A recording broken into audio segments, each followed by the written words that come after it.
So let's look at a head arm. You were able to connect your hands and a back head arm grip or seatbelt grip, and then let's hit our shoulder roll. It's a very good way to take the back, and it works gi or no gi. So when I have Lance's back, as I mentioned, I was able to connect my hands, and so if you connect your hands, then this roll is a very viable roll. There's a very important part that will make or break this. So when we lock our back head arm grip, I want to make sure that your shoulder is on this side of his neck. Your arm should almost be like a paper cutter, in so that when my wrist and shoulder meet, it should cover his entire neck and almost feel like you're gonna cut off his head like a guillotine style, because I want his head to go right through his legs, because obvious reasons. If his head goes down, his hips are gonna come up, and he's gonna make it that much easier for me to roll him through. If I don't have that clamping pressure, Lance could put his hips down when I try to roll over, and I could fall off. And so if you're having that happen, that's probably why. So again, we hide our strangle wrist. When we attach our shoulder to the side of his neck, it's important that if I attach here, that's too shallow. So when we attach it, we bring our shoulder over to the far side, but my body comes off of his body. So I begin sprawling and making sure that my hip is over and outside of this shoulder, so I'm not rolled over the top of him this way. So you can see that my wrist and shoulder are almost all the way on this side of his head, and this is so important for the success of this breakdown. Let's now pay attention to the hips.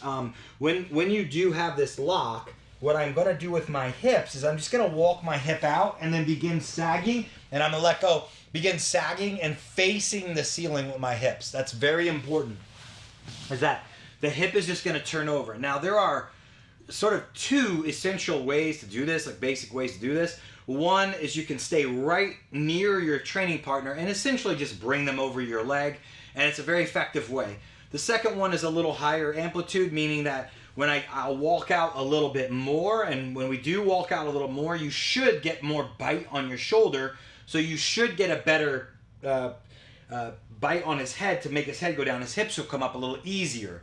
Both are good because one is a little bit of a lower risk version of this, and I'll show you that first, and then I'll show you the method two where the legs are going to come up and over. So when we do the lower risk, you'll notice that as I get out here, my knee stays beside Lance's. It's a much lower amplitude throw. I'm just trying to bring him over my leg, and then we have our position. And I always like to take people to the strangle side. That's just a matter of preference, but we'll be able to do that relatively easy with a low hook. So the knee stays relatively close to his knee. It acts as a block, and it flips him over the leg.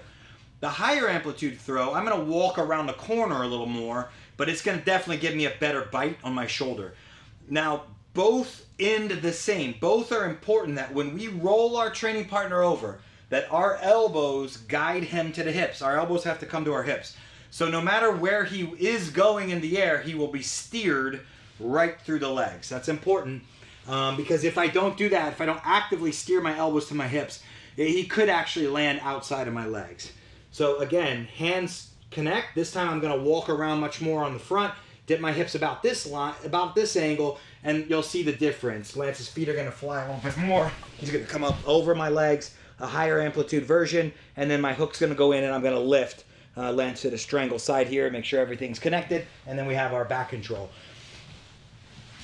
Again, the bite on the neck, super important that this is, my shoulder is on that side with my wrist intact, almost like a paper cutter, if you will, on the neck, and then we dive over. Again, walking out in front, and then the lead hip leads the way. Low amplitude one more time. The version is my knee stays relatively close to Lance's. I just walk out a little bit. My knee stays in that pocket, and then I bring him over my leg. He goes over, hooks go in, and we're ready to go. We're ready to take the back. Second one, we physically or visually walk out much more. My legs stay straighter, and we dip our hip in at an angle out here rather than trying to keep my knee around this little pocket. Big difference on throwing power, big difference on the directionality of the sweep, but both are great. It's just it'll be a matter of preference which one you like the best, which version you like the best, and how you feel when you bite down on the neck.